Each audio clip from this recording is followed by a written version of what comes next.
Hello friends, நான் கவிதா பேசுகிறேன். இந்த வீடியோவில் என்னுடைய மனசை பாதித்த எனக்கு தோணுன ஒரு சின்ன விஷயத்தை பற்றி தான் நான் இந்த வீடியோவில் ஷேர் பண்ணுறேன். வெளிநாட்டு வாழ்க்கைனாலே ஆடம்பர வாழ்க்கை, நல்ல சந்தோஷமான வாழ்க்கைன்னு தான் பலருக்கும் அபிப்பிராயம் இருக்கும். ஆனால் வெளிநாட்டில் வாழ்கிற மக்களுக்கு தான் அங்கே இருக்கக்கூடிய கஷ்ட நஷ்டங்கள், அவங்க எவ்வளோ விட்டு கொடுக்குறாங்க, எவ்வளவு சாக்ரிஃபைஸ் பண்ணுறாங்க, எவ்வளோ ஹார்ட் ஒர்க் பண்ணுறாங்கங்கிறத அவங்களுக்கு மட்டும்தான் தெரியும். பல விஷயங்களை இழந்து தான் இந்த லட்சங்களில் சம்பாதிக்க வேண்டி இருக்குது. நம்ம நாட்டு மக்களை பொறுத்த வரைக்கும் இந்த வெளிநாட்டில் இருக்கிற மக்கள் அவங்களுடைய சொந்தக்காரங்க நண்பர்களுக்கெல்லாம் அவங்க லட்சங்களில் சம்பாதிக்கிற ஒரு ஆளாக தான் கண்ணுக்கு தெரியும்.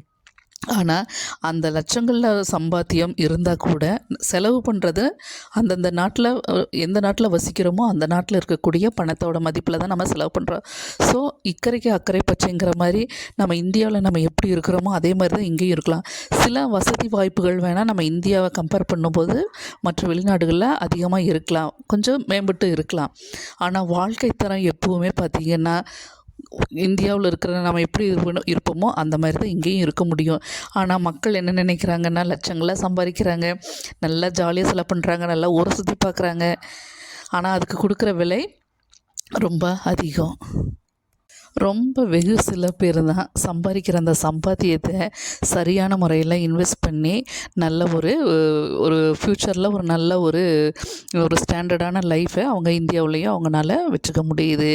பல நேரங்களில் மக்கள், குடும்பத்துக்காக வர மக்கள், அவங்க குடும்ப தேவைகளை, குடும்ப உறுப்பினர்களுக்கு, ஃப்ரெண்ட்ஸுங்களுக்கு செலவு பண்ணுறதுலேயே அவங்களுடைய சம்பாத்தியம் தீர்ந்து போயிடுதுன்னு சொல்லலாம். பல நேரங்களில் இங்கே சம்பாதிக்கிற மக்கள் அவங்களுடைய கஷ்டத்தை வெளியே காட்டிக்கிறதில்ல. அதனால் அவங்க என்ன பண்ணுறாங்க, நல்லா ஜாலியாக லைஃப்பை என்ஜாய் பண்ணுறாங்க. அந்த மாதிரி தான் என்ன தோணும். இதை பற்றி நீங்கள் என்ன நினைக்கிறீங்கிறத கமெண்ட்ஸில் சொல்லுங்கள். மீண்டும் அடுத்த வீடியோவில் பார்ப்போம். இந்த வீடியோ உங்களுக்கு பிடிச்சிருந்ததுன்னா லைக் பண்ணுங்கள், ஷேர் பண்ணுங்கள், கமெண்ட் பண்ணுங்கள். உங்களுடைய மேலான சப்போர்ட்டை இந்த சேனலுக்கு கொடுங்க. நன்றி.